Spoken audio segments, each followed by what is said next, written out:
ನಮಸ್ತೆ, ಎಜೆ ನ್ಯೂಸ್ಗೆ ಸ್ವಾಗತ.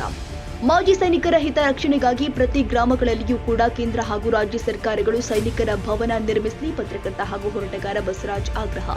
ಇಂದು ಗಣರಾಜ್ಯೋತ್ಸವ ಹಾಗೂ ಕಿತ್ತೂರು ನಾಡಿನ ಕ್ರಾಂತಿವೀರ ಸಂಗೊಳ್ಳಿ ರಾಯಣ್ಣ ಅವರ ಪುಣ್ಯಸ್ಮರಣೆ ನಿಮಿತ್ತವಾಗಿ ಇಂದು ಬೆಳಗಾವಿ ಜಿಲ್ಲೆಯ ಬೈಲಹೊಂಗಲ ತಾಲೂಕಿನ ನೇಗಿನಹಾಳ ಗ್ರಾಮದಲ್ಲಿ ಮಾಜಿ ಸೈನಿಕರ ಸಂಘದಿಂದ ಏರ್ಪಡಿಸಿದ್ದ ಶ್ರಮದಾನ ಕಾರ್ಯಕ್ರಮದಲ್ಲಿ ಭಾಗಿಯಾಗಿ ಮಾಜಿ ಸೈನಿಕರ ಸನ್ಮಾನ ಸ್ವೀಕರಿಸಿ ಮಾಡಿ ಮಾತನಾಡಿದರು.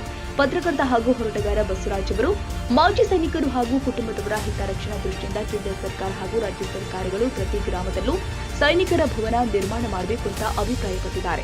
ಇನ್ನು ಈ ಹೋರಾಟವನ್ನ ಮುಂದೆ ಪರಿಣಾಮಕಾರಿಯಾಗಿ ಎಲ್ಲ ಮಾಜಿ ಸೈನಿಕರೊಂದಿಗೆ ಜೊತೆಗೂಡಿ ಹೊರಟುಸಲಾಗುತ್ತೆ ಎಂದರು.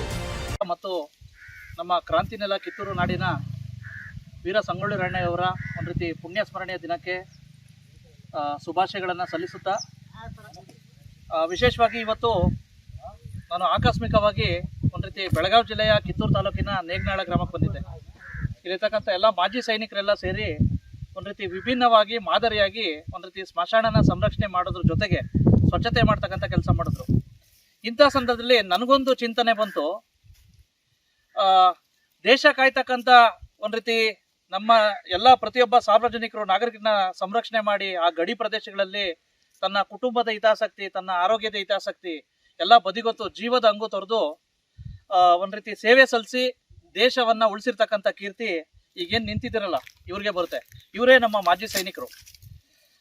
ಮಾನ್ಯ ನರೇಂದ್ರ ಮೋದಿಜಿಯವ್ರಿಗೆ, ಪ್ರಧಾನಮಂತ್ರಿಗಳಾಗಿರ್ತಕ್ಕಂಥ ಮೋದಿಜಿಯವರು ಮತ್ತು ಮಾನ್ಯ ಮುಖ್ಯಮಂತ್ರಿಗಳಿಗೆ ಮತ್ತು ಎಲ್ಲ ಜನಪ್ರತಿನಿಧಿಗಳಿಗೆ ಒಬ್ಬ ಪತ್ರಕರ್ತನಾಗಿ ನಂದೇನು ಚಿಂತನೆ ಏನಪ್ಪ ಅಂತಂದರೆ, ಇದನ್ನು ನಾನು ನಿಮಗೆ ಪ್ರಧಾನಮಂತ್ರಿ ಸಚಿವಾಲಯಕ್ಕೂ ಟ್ವೀಟ್ ಮಾಡ್ತಾ ಇದ್ದೀನಿ ಮತ್ತು ಮುಖ್ಯಮಂತ್ರಿ ಸಚಿವಾಲಯಕ್ಕೂ ಟ್ವೀಟ್ ಮಾಡ್ತಾ ಇದ್ದೀನಿ. ಒಬ್ಬ ಪತ್ರಕರ್ತನಾಗಿ ನಂದು ಚಿಂತನೆ ಮನವಿ ಮಾಡ್ಕೊಳ್ಳೋದೇನಪ್ಪ ಅಂತಂದರೆ, ಪ್ರತಿ ಗ್ರಾಮದಲ್ಲೂ ಸಹ ನಮ್ಮ ಕರ್ನಾಟಕ ರಾಜ್ಯದಲ್ಲಿ ಆಯಿತು, ಭಾರತ ದೇಶದಲ್ಲಿ ಪ್ರತಿ ಗ್ರಾಮದಲ್ಲೂ ಸಹ ಮಾಜಿ ಸೈನಿಕರಿರ್ತಾರೆ. ವಿಶೇಷವಾಗಿ ಸೈನಿಕರಿದ್ದಾಗ ಇರ್ಬೋದು ಅಥವಾ ಮಾಜಿ ಸೈನಿಕರಿದ್ದಾಗ ಅವ್ರಿಗೆ ಮತ್ತು ಅವರ ಕುಟುಂಬದ ಮೇಲೆ, ಅವ್ರ ಕುಟುಂಬದ ಸದಸ್ಯರ ಮೇಲೆ ಯಾವುದಾದ್ರು ಒಂದು ವಿಷಯಕ್ಕೆ, ಕ್ಷುಲ್ಲಕ ವಿಷಯಗಳಿಗೆ ಪದೇ ಪದೇ ಒಂದು ರೀತಿ ಅವ್ರ ಮೇಲೆ ದೌರ್ಜನ್ಯಗಳು ಮತ್ತು ವಿಶೇಷವಾಗಿ ಸಾಕಷ್ಟು ಕಿರುಕುಳಗಳು ಆಗ್ತಾ ಇರ್ತವೆ. ಇಂಥ ಸಂದರ್ಭದಲ್ಲಿ ಹಲವಾರು ಅವರು ಪಾಪ ಸಂಘಗಳೆಲ್ಲ ಮಾಡ್ಕೋತಾರೆ. ಬಟ್ ಅವು ಎಷ್ಟು ಕಾರ್ಯರೂಪಕ್ಕೆ ಬರ್ತೈತೋ ನನಗಂತೂ ಗೊತ್ತಿಲ್ಲ. ವಿಶೇಷವಾಗಿ ನಾನೇ ಒಬ್ಬ ಪತ್ರಕರ್ತಾಗಿ ಕೆಲವು ಮಾಜಿ ಸೈನಿಕರ ಪರವಾಗಿ ನಾನು ಧ್ವನಿ ಎತ್ತಿದ್ದೆ. ಹಾಗಾಗಿ ನಾನು ಮನವಿ ಮಾಡ್ಕೊಳ್ಳೋದೇನಪ್ಪ ಅಂತಂದರೆ, ಮಾನ್ಯ ನರೇಂದ್ರ ಮೋದಿಜಿ ಅವ್ರಿಗೆ, ಮಾನ್ಯ ಮುಖ್ಯಮಂತ್ರಿಗಳಾಗಿರ್ತಕ್ಕಂಥ ಸಿದ್ದರಾಮಯ್ಯ ಅವ್ರಿಗೆ ದಯವಿಟ್ಟು ನಮ್ಮ ಭಾರತ ದೇಶದಲ್ಲಿ ಪ್ರತಿ ಗ್ರಾಮದಲ್ಲೂ ಸಹ ಎಲ್ಲಾದ್ರಿಗೂ ಕೊಟ್ರಿ, ಪಶು ಕೊಟ್ರಿ, ಪೊಲೀಸ್ ಸ್ಟೇಷನ್ ಕೊಟ್ರಿ, ಮತ್ತು ವೈದ್ಯ ಒಂದು ಆರೋಗ್ಯ ಇಲಾಖೆ ಕೊಟ್ರಿ, ಏನೋ ಗ್ರಾಮ ಲೆಕ್ಕಾಧಿಕಾರಿಗಳ ಕಚೇರಿಗೆ ನಿವೇಶನ ಕೊಟ್ರಿ. ಇಂಥ ಸಂದರ್ಭದಲ್ಲಿ ಪ್ರತಿ ಗ್ರಾಮದಲ್ಲೂ ಮಾಜಿ ಸೈನಿಕರಿಗೂ ಸಹ ಅವ್ರಿಗೊಂದು ನಿವೇಶನ ಕೊಟ್ಟು ಒಂದು ಕಟ್ಟಡ ಯಾಕೆ ಕಟ್ಕೊಡ್ಬಾರ್ದು ಅಂತಕ್ಕಂಥದ್ದು ನನ್ನ ಚಿಂತನೆ. ಹಾಗಾಗಿ ನಾನಿವತ್ತು ಚಿಂತನೆ ಮಾಡ್ತಾ ಇದ್ದೀನಿ, ನಾನು ಹೊರಗಾಗ್ತಾ ಇದ್ದೀನಿ. ದಯವಿಟ್ಟು ಇದ್ರ ಪರವಾಗಿ ನಾನು ಹೊಸ ಹೋರಾಟನ ಸಹ ಆರಂಭ ಮಾಡ್ತೀನಿ ಮಾಜಿ ಸೈನಿಕರ ಪರವಾಗಿ. ಯಾಕಪ್ಪ ಅಂತಂದರೆ, ಎಲ್ಲರೂ ಒಗ್ಗಟ್ಟಾಗಿ ಪಾಪ ಅಲ್ಲಿರ್ತಕ್ಕಂಥ ಸಮಸ್ಯೆಗಳನ್ನ ಪ್ರತಿ ಗ್ರಾಮದಲ್ಲಿ ಇದಾದಾಗ ಎಲ್ಲ ಒಂದು ಕಡೆ ಮಾಜಿ ಸೈನಿಕರು ಒಂದು ರೀತಿ ಸಬಲೀಕರಣ ಆಗುತ್ತೆ, ವಿಶೇಷವಾಗಿ ಅವ್ರ ಹಿತಾಸಕ್ತಿ. ಹಾಗಾಗಿ ಇದು ನನ್ನ ಉದ್ದೇಶ.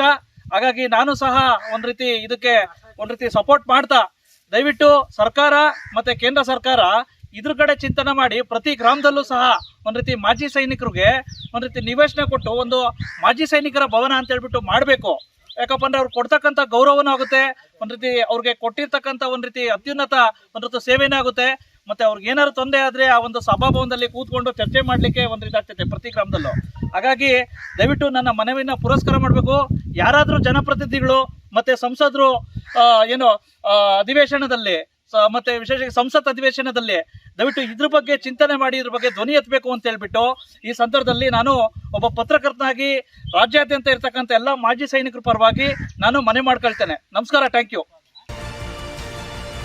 ತಾಜಾ ಸುದ್ದಿಗಾಗಿ ಎಜೆ ನ್ಯೂಸ್ 24x7ಗೆ ಸಬ್ಸ್ಕ್ರೈಬ್ ಮಾಡಿ ಮತ್ತು ಬೆಲ್ ಐಕಾನ್ ಒತ್ತಿ ತಪ್ಪದೇ ಲಿಂಕ್ ಶೇರ್ ಮಾಡಿ.